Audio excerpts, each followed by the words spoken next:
DJ Dinesh Sound Chumchumi DJ Dinesh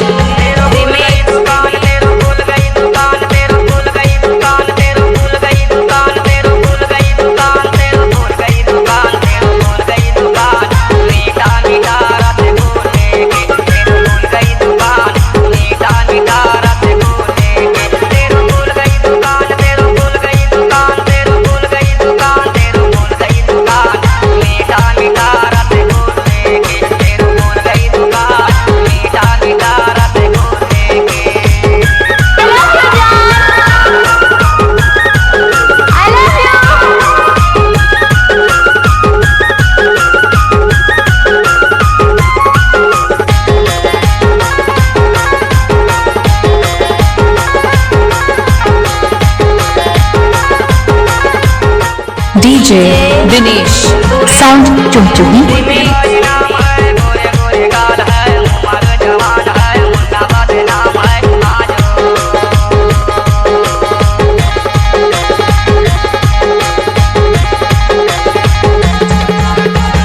DJ Dinesh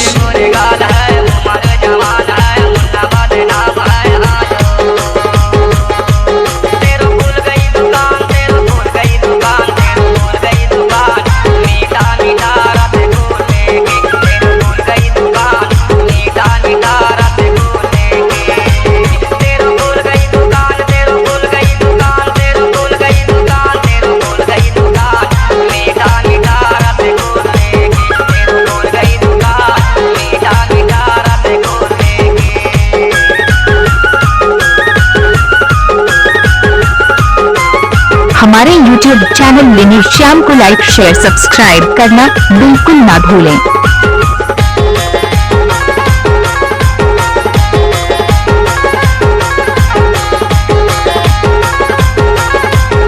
खाती गाहनवा धोला रोड चुमचुमी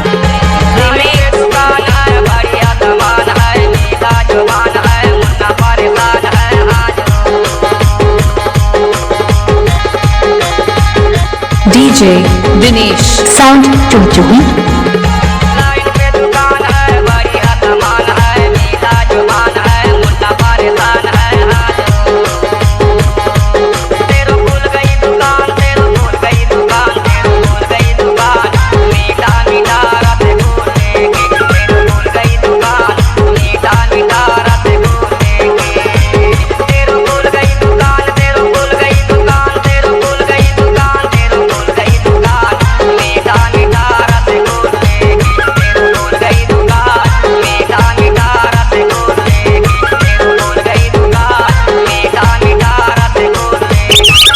मोबाइल नंबर 83 050 97 14 7।